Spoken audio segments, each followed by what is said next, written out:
Session 19 की शुरुआत हम कुछ वर्ड से करते हैं जो आपको पढ़ने के समय में मुश्किल फील हो रहा। तो एट इनकैलकुलेबल है, इसका मतलब होता है अनगिनत। एट होता है पोलस्टर, पोलस्टर मतलब होता है चुनाव का जो सर्वे करवाता है, जैसे इंडिया में एबीपी या आज तक ये सब जो सर्वे कराता है। या टू जी मतलब होता है आराम वाला, टू जी जॉब होता है। तो अब हम सेशन 19 की शुरुआत कुछ आइडिया से करते हैं। तो यहाँ मेनली हम वर्ब सीखेंगे। वर्ब इतनी इंपॉर्टेंट है, आप इसको इस तरह से समझ सकते हैं कि बचपन में आप सबसे पहले तो नाउन बोलना सीखे थे, माँ बाप चेयर, ये सब माँ पापा ये सब पा ये सब बोल रहे थे, वो सारा नाउन बोल रहे थे। लेकिन जैसे ही आपकी एज बढ़ने शुरू होती है, आप जब आइडिया एक्सप्रेस करना शुरू करते हैं तो वर्ब का इस्तेमाल शुरू करते हैं। और आपके पास जितना वर्ब की वोकैब मजबूत रहेगी, आप उतना ही बढ़िया क्रिस्पी ढंग से आप अपनी आइडिया को एक्सप्रेस कर सकते हैं, ज़्यादा प्रभावपूर्ण ढंग से एक्सप्रेस कर सकते हैं। तो अब हम कुछ वर्ब सीखते हैं। वर्ब को शुरू यहाँ भी सीखने का तरीका वही है कि आइडिया से सीखेंगे। तो सबसे पहला आइडिया से सीखते हैं। तो 1948 के इलेक्शन के समय जाते हैं। तो 1948 के इलेक्शन के समय में ये हो रहा था कि हैरी ट्रूमैन और थॉमस डेवी इलेक्शन में थे। और थॉमस डेवी रिपब्लिकन पार्टी से थे और ये हैरी ट्रूमैन डेमोक्रेटिक पार्टी से थे।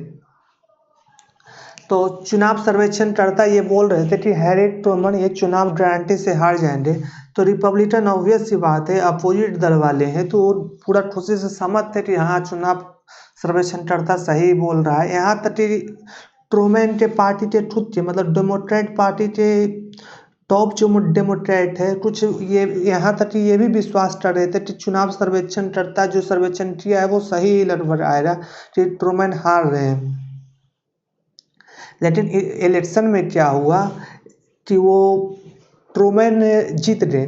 तो हुआ क्या कि इनकी अगर वो जीत गए तो क्यों जीते होंगे, क्योंकि उन्होंने अपना बात जनता के बीच में एक अच्छा तरीका से पेश किए होंगे और जेन्युइन रूप से अपना प्रॉब्लम गिनाए होंगे कि इस कारण वो असफल हुए, और सफल हुए तो इस कारण से हुए उस क्षेत्र में। तो उनके लोगों के बीच में पहुंच बढ़िया से बन रही होगी और एक तरह से वो जीत रहे, मतलब उनका इलेक्शन कैंपेन भी सफल रहा। तो इनके इलेक्शन में सफल होना कोई छोटी मोटी अचीवमेंट तो थी नहीं, पर कुछ लोग थे जो रिपब्लिकन सपोर्टर थे, वो इस तरह से उनकी बातों को मतलब उनकी जीत को कम करके दिखा रहे थे। जैसे वो बोल रहे थे गलती से ये जीत रहे हैं, किस तरह जीते हैं गलती से।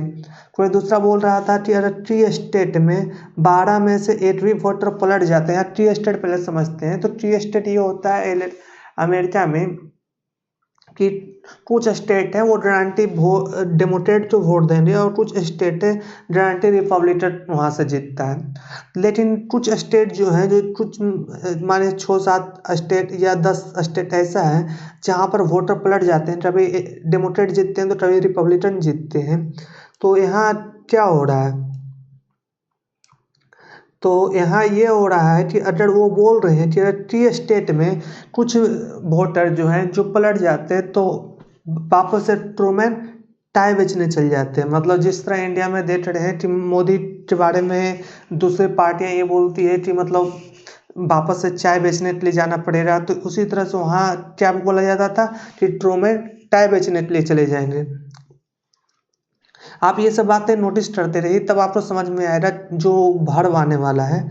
उसके बाद ये बोल रहे हैं कि दूसरा रिपब्लिकन पार्टी का कैंडिडेट, रिपब्लिकन पार्टी का सपोर्टर बोल रहा होगा ट्रूमैन जीते नहीं है बल्कि क्या टॉमस डॉबी हार गए, टॉमस डेवी हार गए। जिस तरह 2014 के इलेक्शन में बोला जा रहा था कि कांग्रेस हार गया है, बीजेपी जीता नहीं है, कांग्रेस हार गया है, कांग्रेस जीत नहीं सकता था, इस टाइम बीजेपी जीत गया।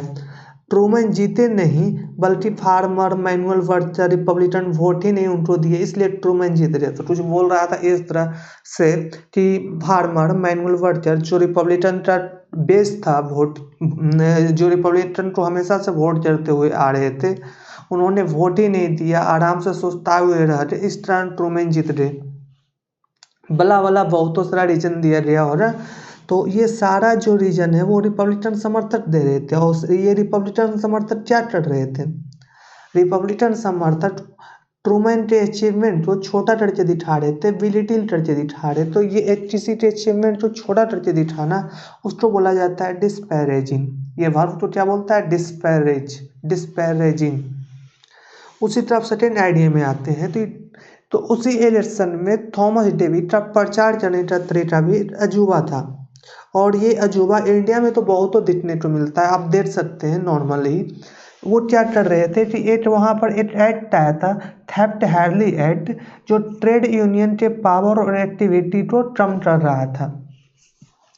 ट्रेड यूनियन के पावर और एक्टिविटी को कम कर रहा था, तो ये एक एक्ट एक बहुत बड़ा मुद्दा था जिस पर रिपब्लिकन कैंडिडेट को एक स्टैंड लेना था और वो फिर से स्टैंड होना चाहिए था। लेकिन वो इलेक्शन में क्या कर रहे थे, जब देखते थे कि क्राउड का मूड हो रहा है कि वो सपोर्ट करे, तो वहाँ पर वो सपोर्ट कर देते थे और बोलते थे वो इसमें से इस एक्ट में जो जो अच्छा बात है उसको सपोर्ट कर रहे हैं और उसको गिना देते थे। उसी तरह से जहाँ पर वो देखते थे कि इस स्टेट में मूड उसका विरोध में है इस एक्ट का, तो वहाँ बोलते थे इस एक्ट को सपोर्ट नहीं कर रहे हैं और गिना देते थे कि इस एक्ट में ये बुरा है, ये बुरा है, ये अच्छा नहीं, ये अच्छा नहीं है। तो कोई भी एक्ट में एक अच्छा और कुछ बुरा होता है। अगर ज़्यादा बुरा है तो हमें उसका इलेक्शन के टाइम पर में एक इस तरह से हमें बोलना चाहिए कि वो हम स्टैंड ले रहे हैं, मतलब रियल स्टैंड लेना चाहिए, न कि मौका पड़ने पर जब हम चुने जाएं तो उसके बाद अपना स्टैंड को बदल ले अपने अनुसार से।